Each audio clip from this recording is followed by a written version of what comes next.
Hi, I'm Elspeth from Ragged Life and we're your one-stop shop for all things rag rug related. And in today's short tutorial video, I'm going to be teaching you how to elevate your shaggy or proggy rag rugging from this, where you can see with this shopping bag, tote bag, my sunflower looks really lovely, but my yellow petals have a kind of classic flat cut end to them, which looks nice.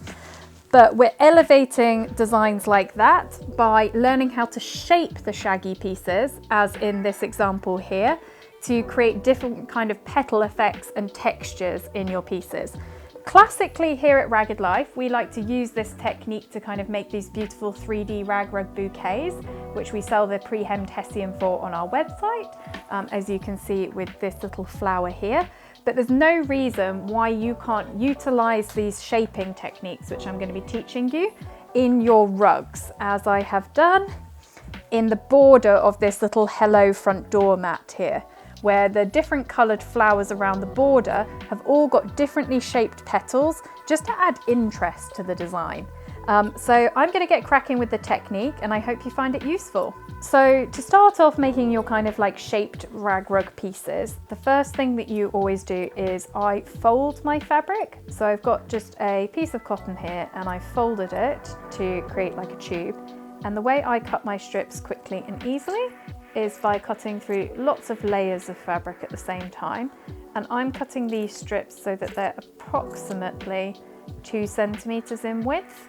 But if I had a thinner fabric, I may cut them a bit narrow, a bit wider than that. Or if they were a thicker fabric, I may cut them a little bit narrower. Once you've got your strips, the way I go about shaping the pieces all in one go is I generally lay out these fabric strips one on top of the other. And I probably do about 4 strips at the same time. You can see this has gone a bit wiggly. I'll just even out anything a bit rogue like that. Then once you've got them all on top of each other, like this, you then cut them so that they're about 7 centimeters in length. And I've now got a stack of 8 strips that are all on top of each other. And once they're all stacked like this, the way that I go about my shaping, and I'm going to start off by doing almost like a kind of pointed, almost like a poinsettia kind of shape to my petals, is with them all stacked, I start in the center of the stack of strips, about halfway up the length of the strips, and then almost like creating a leaf shape, I cut a curved line to the end of the tops. Then I find it easier to rotate the stack of fabric strips around, and then I start at the top of the strips and I cut off once again another curved edge to the middle, and then I start in the middle at the kind of long end, go to the top, rotate my fabric strips around, and once again cut that edge off. And the reason why I don't do loads of shaping in my rag rugs is because you end up with quite a lot of wastage like this.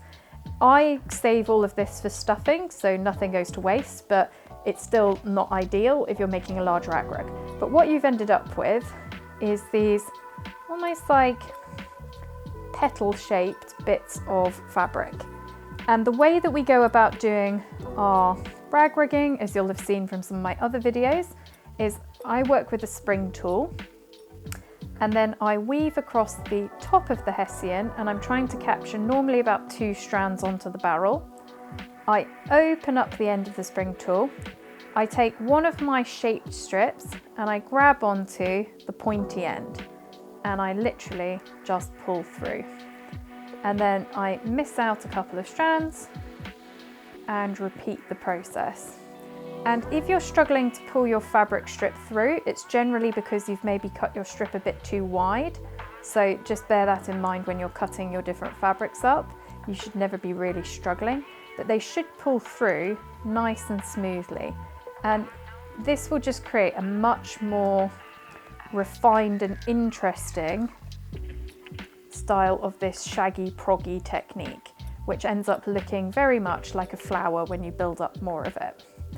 A second style of shaping which you can do, so this creates this kind of, as I said, pointy petally effect, is, and you can do this technique with all different types of fabric, which is why I'm going to get a thinner, more chiffon-y one now, is that you layer your kind of fabric pieces on top of each other, and you do exactly the same. Actually, I'll show you another little cheat.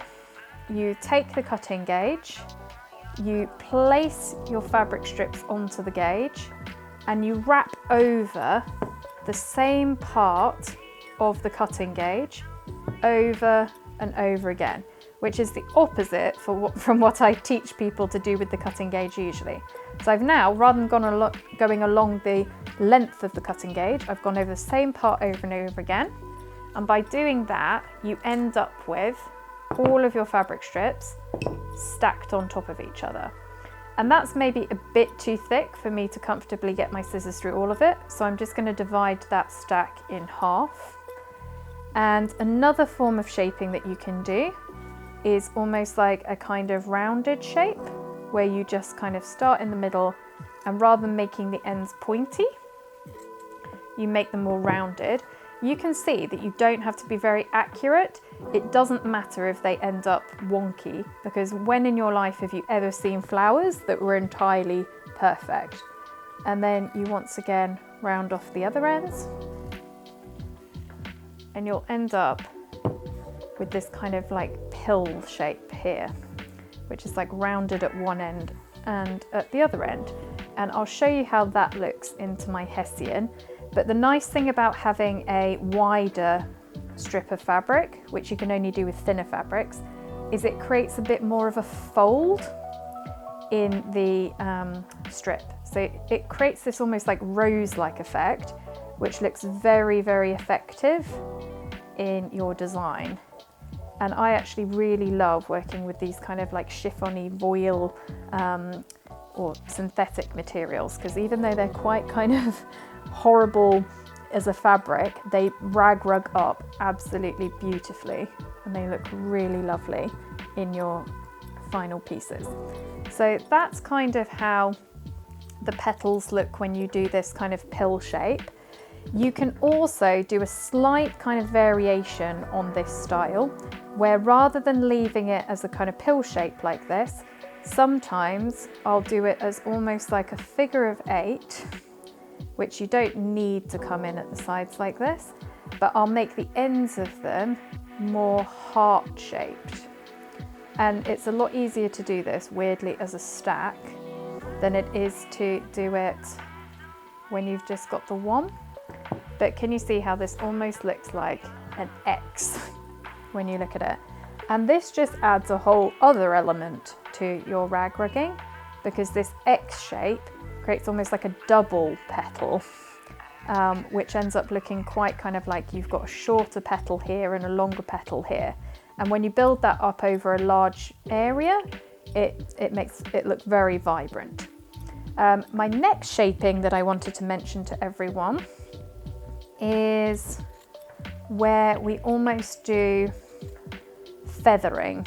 And this is, when we rag rug, we always need the center of the fabric strips to be the correct width, because if this part is too narrow, you haven't got enough body stretching the Hessian and making all of your fabric strips securely held in. But if you leave that kind of as is, you can do anything with the other two ends of the fabric strip. You can even have a different end at this end and a different shaping at the other end. But one thing that I do sometimes like to do is almost like feather the ends of the fabric pieces. And this allows it to almost look like you've got multiple thinner strips of fabric into the whole, when in fact, because the middle of the strip hasn't been disturbed, it's absolutely fine. And these end up looking like absolutely beautiful, almost like stamen in the centers of your flowers. So sometimes I like to do these in like a nice vibrant yellow and then surround it with these other longer shaped pieces to create quite a nice flower effect. So I'll pull one of them through, because actually with this style, you want to make sure that when you grab onto the strip, you grab, even though it seems weird, I've folded my strip in half lengthways, and then I grab all of the fabric ends sideways, because if you don't do it like this, so I've pulled through like that, and you can see that it creates this kind of like stamen-y effect. If I try grabbing that one, as I would usually at the end, what happens is it all gets kind of caught up and tangled and doesn't pull through very smoothly, as you can see. So we've now gone through pointy, we've gone through circular end, we've gone through heart-shaped end, we've gone through kind of feathered stamen end. Another one that I like to do is similar to the stamen one, but it's where we almost do it like an arrow. Like, imagine the kind of feathering that you'd get at the end of an arrow, where it's almost, rather than doing it like I did before, we're cutting it at a diagonal to the center.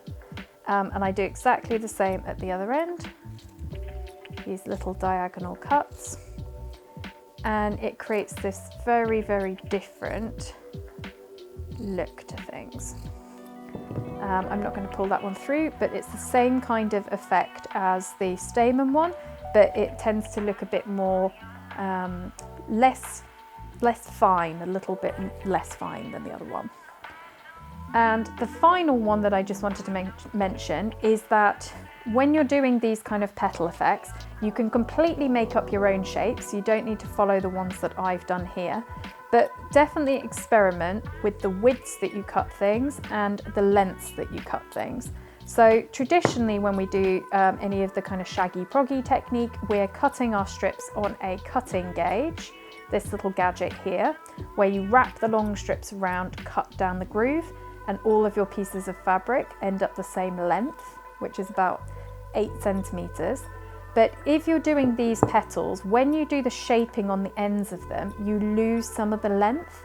So if you wanted to do a nice sunflower which had quite significant size petals, you may deliberately want to cut your strips a bit longer, because you're accounting for the fact that you're going to lose a bit of the length when you do the shaping. So this is an example where I've done 2 different styles of shaping. I've done the kind of pointy petal effect at one side, and then I've done the kind of like diagonal feathering at the other end, and they give a very different effect. With this technique, I've used a fabric that has quite a lot of elastic in, and you won't get to see the shaping quite so well as you do when you've got a flat bit of fabric that holds its shape better. So if you've got a fabric with a lot of elastic in, the effect of the shaping won't be quite so obvious.